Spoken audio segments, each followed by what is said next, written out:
Okay, so here we are with another DC Multiverse, Mcfarlane, DC Direct, whatever they're calling this one now. I don't know how many lines of these they need. This one says McFarlane Toys Digital, and it says DC Direct. It doesn't actually say Multiverse on it, but it's still the same basic format, pretty much. Green Arrow Longbow Hunter. So this is the costume that he wore in the classic Longbow Hunters miniseries. In my opinion, one of the most beautifully drawn comic books of all time. Now, this isn't my favorite Green Lantern.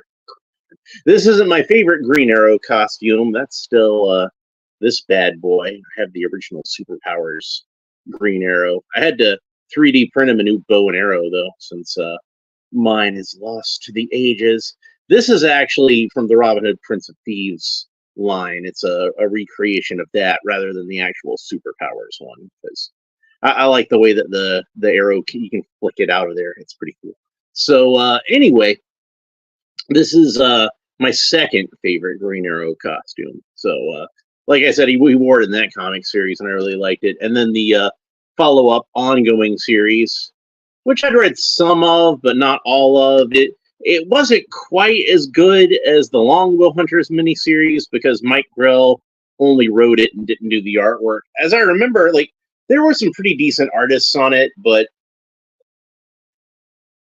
Dan Jurgens was one of them, and I like Dan Jurgens, but none of them really matched up to Mike Grell himself. Good morning, Aunt June. Everybody, look, my Aunt June stopped by, so everybody say hi to her. All right, so yeah, we got this piece of artwork on the back. It is not by Mike Grell. Who was doing covers? Was it Matt Wagner? I think was doing the covers at that time for Green Arrow. It's not from the Longbow Hunter series. It's from a late '90s series. It says 14 and up, not a toy, in like 3 languages. Well, let's be honest. Green Arrow is cool. I like Green Arrow. Always have. So yeah, I picked this one up at GameStop. I did have it pre-ordered on Amazon, but they wound up pushing back the date on me.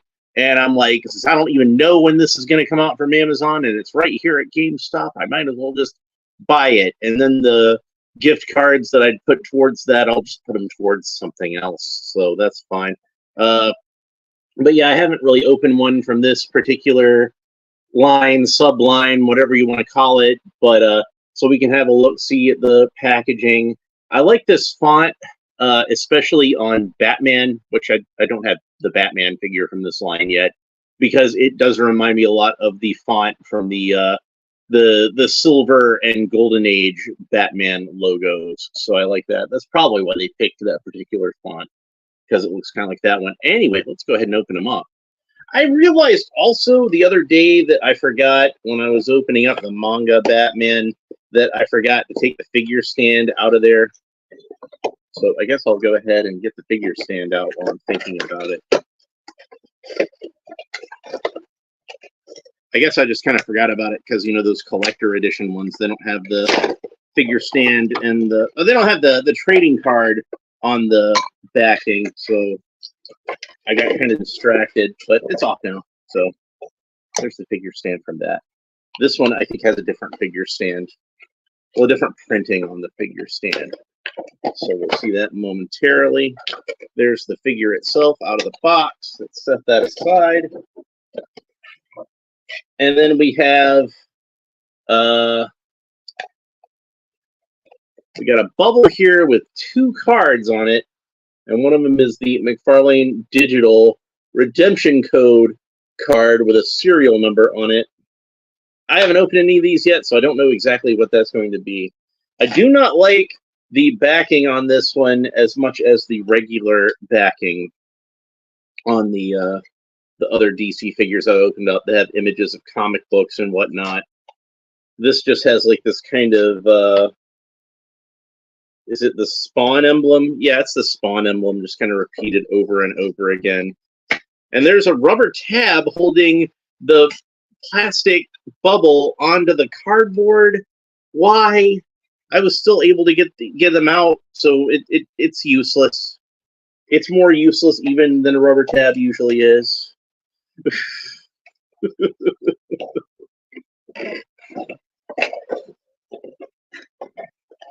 And the stand says Mcfarlane Toys Digital, and again has a picture of the Spawn emblem. I would have preferred a picture of the DC emblem since this is a DC character and not a Spawn emblem since it is not a Spawn character.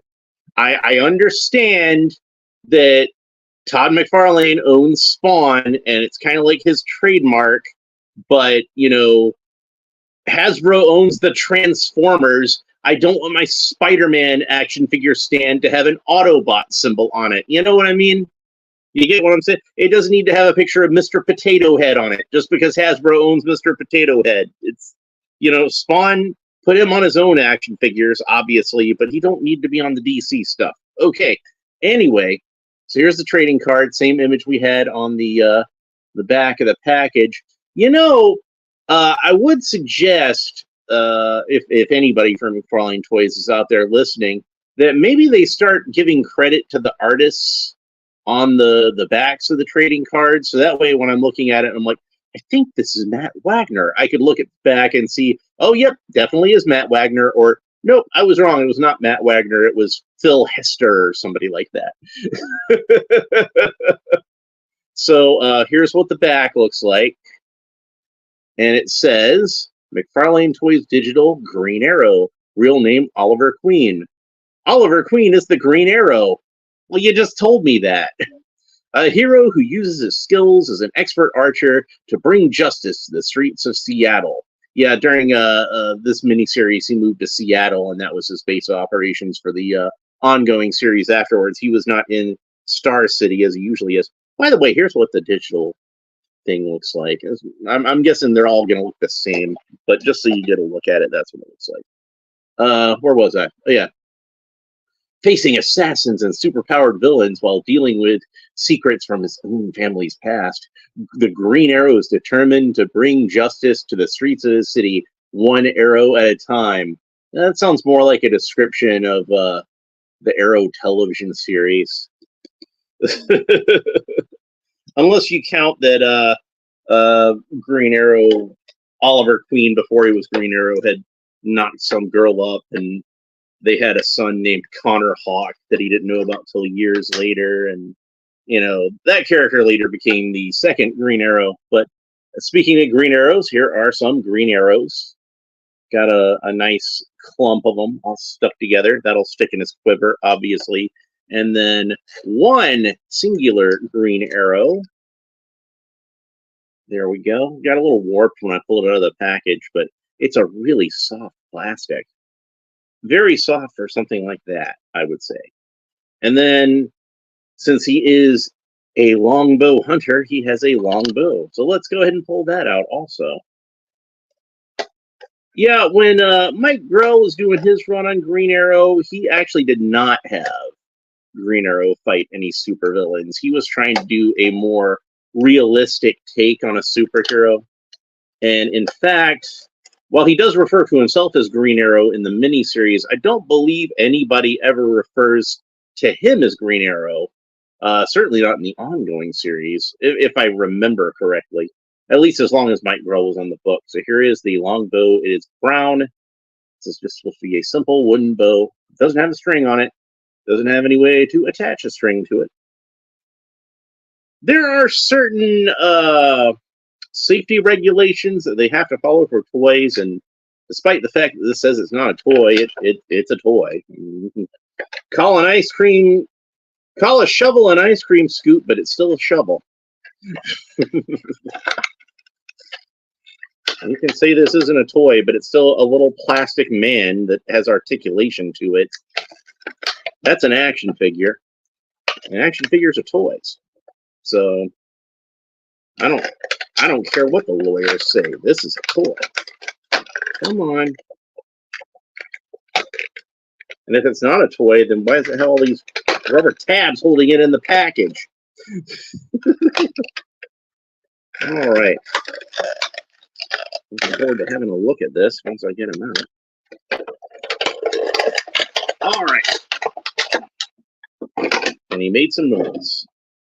So, Green Arrow has a quiver on his back. Those are green arrows indeed. So we can stick that in there. That's what he looks like with the arrows sticking out. Is there space enough to fit this one in there? It's kind of flooby. I think the best thing to do if you want to have the single arrow in the quiver is to put it alongside the other ones. And then I would have that one facing towards the back. And then we can just wedge them all in there. And they fit in there nice and tightly. But we're going to pull that arrow back out because we're going to see if we can get him to actually pose to look like he's about to fire the arrow, because that should be fun. But first, I'm going to take that back out because I don't want to take a chance on dropping it. We're going to have a look at this articulation. So the figure itself is colored in very bright colors. He's got like a bright Lincoln green color over the hood and the boots and the gloves and the jerkin. Got the nice lime green going on with the shirt underneath, the shirt sleeves, and the leggings. And the leggings are a little bit loose. This is supposed to be, like I said, a little bit more of a realistic, quote unquote, take on Green Arrow. So they made his suit kind of loose a little bit. Like, think about a Kevin Costner kind of Green Arrow, if that makes any sense. Green Arrow, Prince of Thieves. You can see he's got like the little notches on the gloves as an homage to the way that Neil Adams designed the archery gloves. They're not as long as the Neil Adams ones, but he did keep those little notches where you can see the flesh color underneath. He has this hood, which a lot of people say the hood is more realistic because people don't wear hats, apparently. And I hear people say, oh, the Robin Hood type hat is dated. And I'm like, yeah, it was dated in the 1940s when they created the character. He's supposed to look like Robin Hood, and that's what Robin Hood looks like. So it's not like people were still wearing Robin Hood hats in the 1940s. It's not.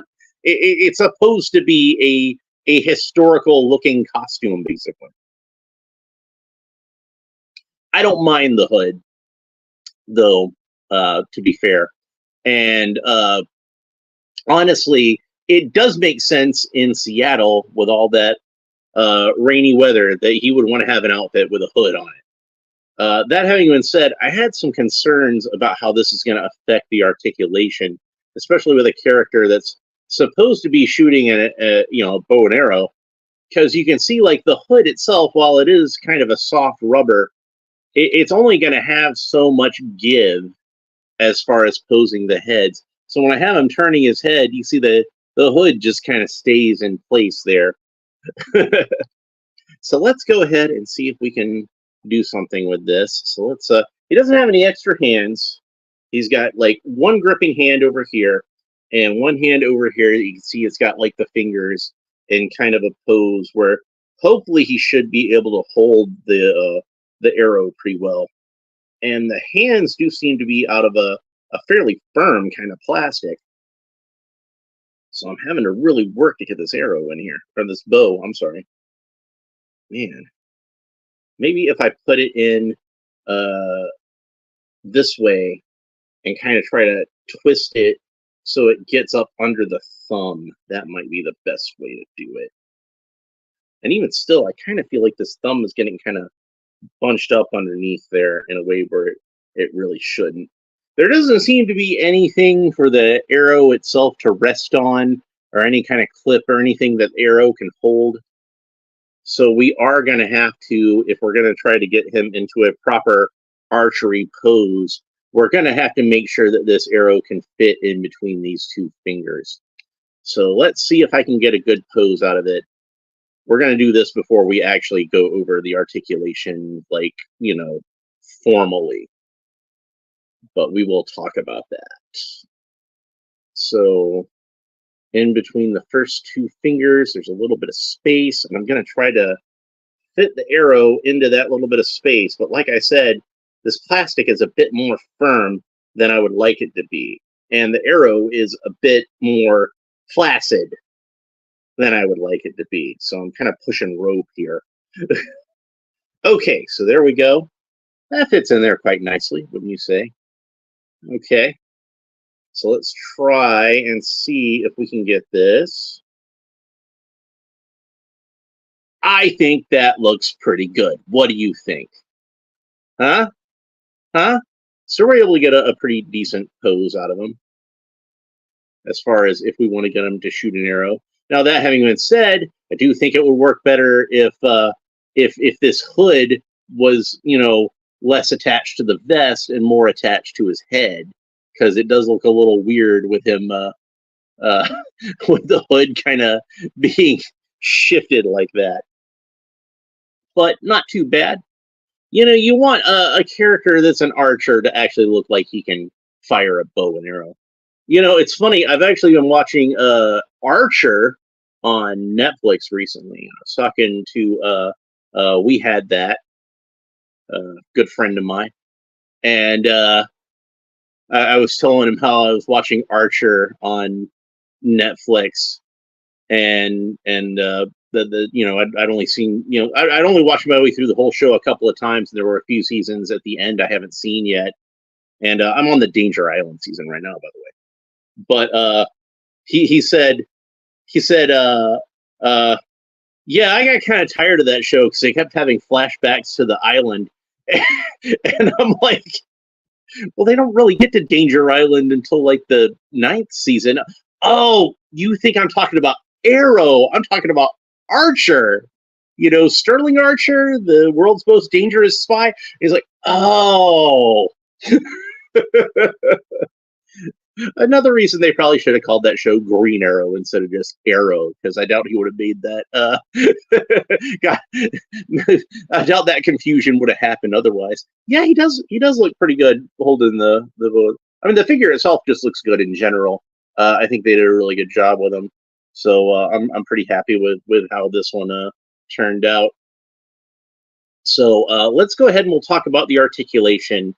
And we'll talk a little bit more also about the paint job and the color scheme on this figure, because I feel like there's a bit more to talk about as far as that goes. I'm gonna put his head back to a more default position.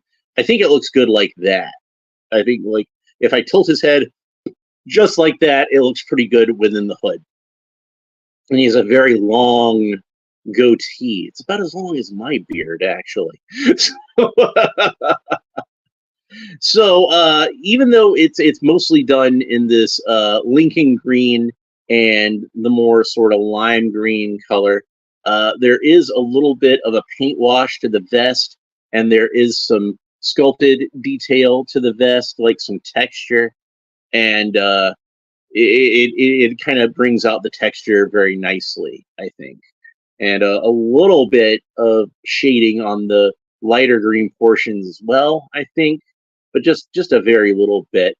I do notice that the knees, and you can even see it on the camera, I think, the knees are a little discolored, probably because it's a different type of plastic on the knee joint than the rest of it. But you can see it's not quite as bright a green. It's a little more dull, a little more sort of brownish. But I think that works because, it's where his knees would be, and his knees would get kind of dirty, crouching on rooftops and things like that. One thing that I notice is really odd about this is that you notice they painted in the laces yellow, but only like the top two sets of laces, and then the bottom two are still just unpainted green. So that's really strange that only some of his laces are painted in, but and then the laces even below the belt, those are unpainted as well. So I kind of wonder why they bothered to just paint those laces in and not paint in the rest of them. Well, if you're not going to paint them, just don't paint them. I mean, I think, though, my theory is that, as I look at it, is they probably felt like they couldn't just not paint the upper laces because they were going to paint the lighter green onto that area because of the undershirt. But they didn't paint the rest of them. So that's that. So they felt like they had to paint these, but it doesn't necessarily have to paint the lower ones. But I mean, that would make sense if you painted them the same color as the other laces, but now it's like the top two laces are a different color. So that's just weird. Why did they do that? I don't know. I think I'm probably just gonna have to paint all those laces in myself. Anyway, and it looks to me like I'm not sure why this is. Like at the tops of his boots, it seems like it's a little bit of a lighter green shade of paint, which would make sense if they painted the whole like Buccaneer flap here, because he does have like the Buccaneer flap on there. It looks a lot like the boots, like you would imagine like an Errol Flynn type Robin Hood would wear, which I like that. But they just kind of paint the very top of it. And in fact, it looks like there's a little clump of plastic or something here that like a little bit of flash accidentally left over from the factory. So I might have to see if I can fix that. The head sculpt looks good as far as I can see it. But if you're planning on taking this hood off, I'm going to go ahead and warn you right now is that they did not sculpt in the hair underneath this. So he's got like this little bit of hair sculpted in there, I guess. So like if you see it kind of the hairline kind of peeking out from underneath the hood, it doesn't look too weird. And he does have like a couple little like little curls, like where the hair's kind of mussed. But yeah, it almost looks like he has like some kind of skull cap or something on here rather than having actual hair. So if you were planning on like trying to pull the hood back, that's not going to work because of that. Now, that having been said, if you wanted to do a Green Arrow with like a cap or something, and you were able to sculpt one or 3D print a cap or something like that, well, you're not going to have to worry about covering up any awesome hair sculpt underneath it because it's just not there. So anyway, now let's really talk about the articulation. So Green Arrow can only look up about so far because he's got this hood in the way. But it actually does look up a decent amount. It's just the hood doesn't move with the rest of the head, so now he can't see. He can look down about that far. Goatee kind of gets in the way.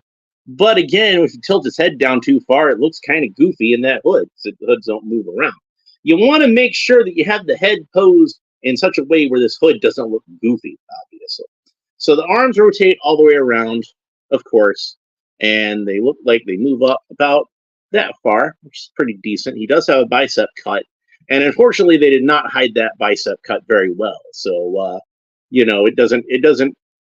If I were designing this toy, I called it a toy. I'm going to call it a toy. I would have done it in such a way where the wrinkles of the shirt kind of hid the joint here. You see that sometimes they do a good job with that, but here they really didn't. It's just a straight cut there.